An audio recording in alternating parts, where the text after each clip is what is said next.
আমরা যারা শহরে থাকি তারা চুল ফেলবো কোথায়? ময়লার ঝুড়িতে ফেললে কি গুনাহ হবে? সালাতে মনোযোগ তৈরির জন্য কি চোখ বন্ধ করে সালাত পড়া যাবে? মানুষ মারা গেলে পরিবারের লোকেরা সবাই যে কান্নাকাটি ও আহাজারি করে এ সম্পর্কে ইসলাম কি বলে? কান্নাকাটি করে কি একদম নিষেধ? খারাপ স্বপ্ন দেখা থেকে বাঁচার উপায় কি? আমার বয়স ১৪, আমার অনেক চুলই পেকে গেছে। এখন কি চুল কলপ করা যাবে? আমি যে জায়গায় নামাজ পড়ি তার পাশে ড্রেসিং টেবিলের আয়না আছে। আমার নামাজের মধ্যে আয়নার দিকে নজর চলে যায়। এতে কি আমার নামাজ হবে? মেয়েদের পিরিয়ডের সময় কি হাতে গ্লাভস পরে কোরআন তেলাওয়াত করা যাবে? গোসলের পর নামাজ পড়ার জন্য কি আবার ওযু করতে হবে? সাদা চুল ও দাড়িতে বাজারের মেহেদি লাগানো যাবে কিনা? চলুন আমরা তাহলে প্রশ্ন উত্তরে প্রবেশ করি। মাহমুদা খাতুন লিখেছেন, সালাতে মনোযোগ তৈরির জন্য কি চোখ বন্ধ করে সালাত পড়া যাবে? মনোযোগ তৈরি করার জন্য চোখ বন্ধ করে সালাত করতে পারেন, তবে সাধারণ এবং স্বাভাবিক অবস্থা চোখ খোলা রাখাটাই হলো সুন্নাহ নবী সাল্লাল্লাহু আলাইহি ওয়াসাল্লামের। স্বাভাবিক রাখা। মনোযোগ আমার বেশি সৃষ্টি হয় চোখ বন্ধ করলে, না হলে মনোযোগ ধরে রাখা কঠিন হয়, তো মনোযোগ বৃদ্ধি করবার জন্য আমি চোখ বন্ধ করলাম, এটি জায়েজ আছে। এমনিতে সাধারণ অবস্থাতে স্বাভাবিকভাবে চোখ খোলা রাখাটাই হলো সুন্নাহ। সেরিনা আক্তার, আপনি ইউটিউব চ্যানেল থেকে আমাদের প্রশ্ন করেছেন, আমার বয়স ১৪, আমার অনেক চুলই পেকে গেছে, এখন কি চুল কলপ করা যাবে? চুল পেকে গেলে আপনি লাল কালার করতে পারেন, সেটা নিশ্চয়ই দেখতে অসুন্দর দেখায় না সচরাচর। ২-৪টা চুল পাকলে সামান্য ওইটুকু চুল লাল কালার হয়ে পড়া সুন্দরই লাগে। নবী করিম সাল্লাল্লাহু আলাইহি ওয়াসাল্লাম সাদা চুলকে অন্য কালারে পরিবর্তন করতে বলেছেন, তবে কালোকে পরিহার করতে বলেছেন। তিনি বলেছেন ওয়াজান্নাবু সাওয়াত, তোমরা কালো কালার থেকে বেঁচে থাকবে। তো এই জন্য কালো কলপ দিয়ে আপনি চুলের কালার পরিবর্তন করবেন না।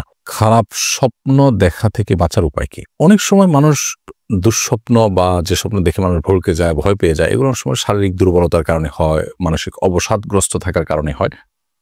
অতএব সেটি যেন না হয় সেটি খেয়াল করা দরকার। অনেক সময় নির্ঘুম থাকার কারণে অল্প ঘুমালে বা সামান্য ঘুমানোর সময় এই ধরনের পরিস্থিতি তৈরি হয়।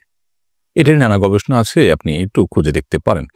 আর এর বাইরে অর্থবহ স্বপ্ন যেগুলো মনে হচ্ছে যে ইঙ্গিতমূলক এবং সেটি দেখে আমি ভড়কে যাচ্ছি, তাহলে এরকম স্বপ্ন যেন না দেখি তার জন্য আসলে বিশেষ কোনো উপায় আছে বলে আমার জানা নেই। তবে আপনি যেটি করতে পারেন তাহলে এই ধরনের স্বপ্ন দেখার পর সুন্নাহ এর আলোকে বাম পাশে আপনার যে অবস্থায় থাকেন সে অবস্থা আপনার হাতের বাম পাশে আপনি প্রতীকী থুথু ফেলবেন ৩ বার। হালকা হালকা করে ঠোঁটের আগায় আপনি ৩ বার থুথু করে আপনি প্রতীকী থুথু ফেলবেন। এর বাইরে আমানতু বিল্লাহি ওয়া রাসূলিহি পড়বেন এবং সম্ভব হলে সুযোগ থাকলে ২ রাকাত সালাত আদায় করবেন এবং সেই স্বপ্ন মানুষের কাছে বলে বেড়াবেন না। এগুলো হলো দুঃস্বপ্ন বা খারাপ স্বপ্ন দেখার পর করণীয়। আনিতা আক্তার, আপনি লিখেছেন, মেয়েদের পিরিয়ডের সময় কি হাতে গ্লাভস পরে কোরআন তেলাওয়াত করা যাবে? কোরআনে কারীমের তেলাওয়াত পিরিয়ড অবস্থায় না করাটাই হলো জমহুর উলামায়ে কেরামের মত, অর্থাৎ করা যাবে না। পিরিয়ড অবস্থাতে মেয়েরা কোরআন তেলাওয়াত করবেন না, এটি হলো জমহুর বা সংখ্যাগরিষ্ঠ ইমামদের মত। কোন ইমামগণ ইবনে তাইমিয়া রাহিমাহুল্লাহ সহ কেউ বলেছেন যে করতে পারবেন, কিন্তু সংখ্যাগরিষ্ঠের মত হলো করতে পারবেন না। এখানে আসলে গ্লাভস দিয়ে ধরছেন বা অন্য কিছু দিয়ে ধরছেন কি ধরছেন না, এটা ইস্যু নয়। ইস্যু হলো যে তেলাওয়াত করা না করা নিয়ে। ধরাটা চাইতে ধরতে তো পারবেনই না, কিন্তু তেলাওয়াত করবেন না। তাহলে সেক্ষেত্রে এই টাইমে আপনি কি করবেন? আপনি ইসলামিক অন্যান্য ব্যবস্থা পড়বেন, কোরআনের বিভিন্ন ব্যাখ্যা গ্রন্থ আছে সেগুলো পড়তে পারেন, হাদিসের গ্রন্থ পড়তে পারেন, অন্যান্য আমল করতে পারেন, কিন্তু তেলাওয়াত করবেন না। এটি হলো সংখ্যাগরিষ্ঠ ইমামদের মত। রাকিবুল ইসলাম, আপনি লিখেছেন, মানুষ মারা গেলে পরিবারের লোকেরা সবাই যে কান্নাকাটি ও আহাজারি করে এ সম্পর্কে ইসলাম কি বলে? কান্নাকাটি করে কি একদম নিষেধ? না, মানুষ মারা যাওয়ার পর কান্নাকাটি করা নিষেধ এমন কোনো কথা নেই। বরং নবী করিম সাল্লাল্লাহু আলাইহি ওয়াসাল্লাম তাঁর ছোট পুত্র সন্তান মৃত্যুর পর, জন্মের পর সন্তানের মৃত্যুতে নবী সাল্লাল্লাহু আলাইহি ওয়াসাল্লাম, ছেলের মৃত্যুতে নবী সাল্লাল্লাহু আলাইহি ওয়াসাল্লাম কেঁদেছেন, চোখে পানি পড়েছে। সাহাবীরা কেউ আশ্চর্য হয়েছেন, তখন নবী সাল্লাল্লাহু আলাইহি ওয়াসাল্লাম তাদেরকে জানিয়েছেন যে এটি কষ্টের কারণে, বিরহের বেদনায় এই পানি বের হয়ে থাকে চোখের, এটা স্বাভাবিক, এটা সহজাত বিষয়। অতএব কান্না করা দোষের নয়।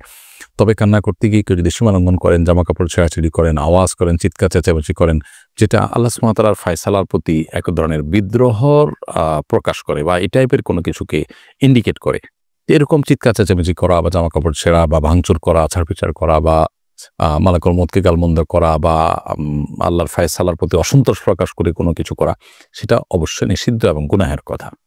অতএব সে বিষয়ে আমাদেরকে সাবধান এবং সতর্ক থাকতে হবে। মিনহাজ রহমান, আপনি লিখেছেন, গোসলের পর নামাজ পড়ার জন্য কি আবার ওযু করতে হবে? গোসলের পর নামাজ পড়ার জন্য আলাদা করে ওযু করার প্রয়োজন নেই, যদি গোসলটা আপনি সুন্নাহসম্মতভাবে করে থাকেন। সুন্নাহসম্মত গোসল কি? সুন্নাহসম্মত গোসল হলো শরীরের কোনো জায়গায় নাপাক লেগে থাকলে, সেটা কাপড় হোক শরীর হোক, সেই জায়গাটাকে আগে আলতোভাবে ধুয়ে ফেলতে হবে। এরপর 2 হাতের কবজি ভালো করে ধুয়ে 3 বার, ঠিক ওযুর মতো করে 3 বার কুলি, ওযুর মতো নয়, ওযুর নিয়ত করে একেবারে 3 বার কুলি, 3 বার নাকে পানি, মুখ ধোয়া, হাত ধোয়া এবং মাথা মাসা করা। এরপরে পুরো শরীরে পানি ঢেলে আপনি গোসল শেষে 2 পায়ের গোড়ালি পর্যন্ত ধুয়ে আপনি চলে আসলেন। তাতে আপনার ওযু দিয়ে গোসল শুরু হলো, গোসল শেষ, ওযুর শেষ কাজটা পাও ধুয়ে আপনি বের হয়ে চলে আসলেন। এরপর আলাদা করে আপনার ওযু করার কোনো প্রয়োজন নেই। অনেকে অহেতুক এরপর আবার ওযু করতে থাকেন। একবার ওযু আছে, সে ওযু আপনি থাকা অবস্থায় কোনো ইবাদতই করেননি, ওযু দিয়ে প্রয়োজন ছাড়া আবার ওযু করার কোনো মানে হতে পারে না। সেজন্য গোসলের পর আর ওযু করার কোনো প্রয়োজন নেই, যদি সেটা সুন্নাহ সম্বন্ধে গোসল হয়ে থাকে। সুন্নাহ সম্বন্ধে গোসল হয়নি, আপনি এমনিতে গোসল করে আসছেন, অথবা গোসল করতে গিয়ে আপনার ওযুভঙ্গ হয়েছে, বায়ু নির্গত হয়েছে, তাহলে সেক্ষেত্রে তো আপনি গোসলের পর আবার ওযু করবেন। মারিয়াম জাহান সীমা লিখেছেন, আমি যে জায়গায় নামাজ পড়ি তার পাশে ড্রেসিং টেবিলের আয়না আছে। আমার নামাজের মধ্যে আয়নার দিকে নজর চলে যায়, এতে কি আমার নামাজ হবে? আমরা যখন সালাত আদায় করব তখন এমন কোনো কিছু আমাদের দৃষ্টি সীমানার মধ্যে থাকা উচিত নয় যা আমাদের সালাতের মনোযোগকে নষ্ট করে, সালাতের মনোযোগে ব্যাঘাত সৃষ্টি করে। অতএব আমরা যখন সালাত আদায় করব, ঠিক আমাদের সামনেই যদি আয়না থাকে এবং সেই আয়না যদি আমাদের চোখ পড়ে, অর্থাৎ আমাদের দৃষ্টির সীমানার মধ্যে থাকে, তাহলে সেক্ষেত্রে সেটা অনুচিত হবে। হয় আমি তার ডানে বামে এমন কোনো জায়গায় দাঁড়াবো যে আয়না চোখ পড়বে না, অথবা পেছনে দাঁড়াবো যে এত দূরে চোখ যাবে না, অথবা কিছু দিয়ে আয়না ঢেকে নিব। এমনটি করা আমাদের উচিত এবং কর্তব্য। তারপরও যদি এরকমটি না করে আমরা আয়নাকে সামনে রেখে নামাজ আদায় করে ফিরি, নামাজ হয়ে যাবে, কিন্তু নামাজটি মাকরুহ হবে, আমাদের মনোযোগ নষ্ট হওয়ার মতো বিষয় সেখানে থাকার কারণে। বিশেষ করে যদি কেউ আয়নার দিকে তাকায়, সেক্ষেত্রে নামাজ মাকরুহ হবে। নবী করিম সাল্লাল্লাহু আলাইহি ওয়াসাল্লাম, বুখারীর একটি বর্ণনা মতে, তাকে একবার সালাত আদায় করবার জন্য এক টুকরো কাপড় দেওয়া হয়েছে, তিনি তার উপরে দাঁড়িয়ে সালাত আদায় করেছেন। কাপড়টি বেশ কারুকার্য খচিত ছিল। তখন নবী সাল্লাল্লাহু আলাইহি ওয়াসাল্লাম সালাত শেষ করে বললেন যে, আমাকে এই কাপড় কে দিয়েছে? এটি আমার মনোযোগে ব্যাঘাত সৃষ্টি করছিল। তখন পরিবর্তন করে একটা প্লেন কাপড় দেওয়া হয়, তারপর তিনি সালাত আদায় করেছেন। এখান থেকে বোঝা যায় নামাজের মনোযোগ নষ্ট হতে পারে, এরকম কোনো কিছু দৃষ্টি সীমানার মধ্যে রেখে সালাত আদায় করা অনুচিত। সেই বিবেচনায় আমরা আয়নার বিষয়টিকে মাথায় রেখে সালাত আদায় করব, যে সামনে যেন না থাকে, থাকলেও যেন আমাদের দৃষ্টি সেখানে না পড়ে। সাদা চুল ও দাড়িতে বাজারের মেহেদি লাগানো যাবে কিনা? যাবে। বাজারে যে আর্টিফিশিয়াল মেহেদি আছে লাগানো যাবে, যদিও এটার উপর দিয়ে মনে হয় যে আলাদা প্রলেপ তৈরি হয়, তারপর এটি লাগানো যাবে, কারণ এই প্রলেপটা আসলে কেমিক্যালের কারণেই মনে হয়। এমনি ইমরান খান আপনি লিখেছেন, সিগারেট খেয়ে মসজিদের ভেতরে যাওয়া যাবে কিনা? আমাদের গ্রামের অনেকে সিগারেট খেয়ে গায়ে দুর্গন্ধ সহকারে মসজিদের ভেতর প্রবেশ করে, তাদের পাশে যারা থাকে তাদের অনেক কষ্ট হয়। এ বিষয়ে দয়া করে কিছু বলবেন। ভাই ইমরান খান, সিগারেট খেয়ে মসজিদের ভেতরে যাওয়া বা ধূমপান করে মসজিদের ভিতরে যাওয়া, এর মানে হলো আমাদের মুখে যে দুর্গন্ধ হয় সেই দুর্গন্ধটা নিয়ে মসজিদে প্রবেশ করা। আর এতে মানুষজন যেমন কষ্ট পাবে, ঠিক একইভাবে মসজিদে ফেরেশতাদের অবস্থান থাকে, তারাও কষ্ট পান। নবী করিম সাল্লাল্লাহু আলাইহি ওয়াসাল্লাম বলেছেন, তাতাআদ্দাল মালাইকাতু বিমা ইয়াতাআদ্দা বিহি বানু আদম। আদম সন্তানরা যে সমস্ত বিষয়ের কারণে কষ্ট পায়, ফেরেশতারা একই বিষয়গুলোতে কষ্ট পান।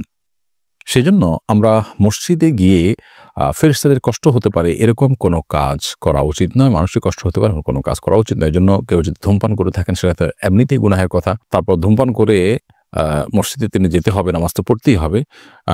সেক্ষেত্রে তাকে ওযু করে মুখ ধুয়ে পরিষ্কার করে কুলি করে ভালো করে মুখের দুর্গন্ধ দূর করে নিয়ে তারপরে মসজিদে প্রবেশ করা উচিত। যদি একান্ত দুর্গন্ধ দূর করতে নাও পারেন, তার চেষ্টা থাকতে হবে অন্তত যে আমি কুলটুলি করে দুর্গন্ধ দূর করব, এরপর তিনি মসজিদে প্রবেশ করবেন। তাহারাত তাননীর আপনি লিখেছেন, আমরা যারা শহরে থাকি তারা চুল ফেলবো কোথায়? ময়লা ঝুড়িতে ফেললে কি গুনাহ হবে? মানুষের শরীরের প্রত্যেকটা অঙ্গ প্রত্যঙ্গ সম্মানের পাত্র।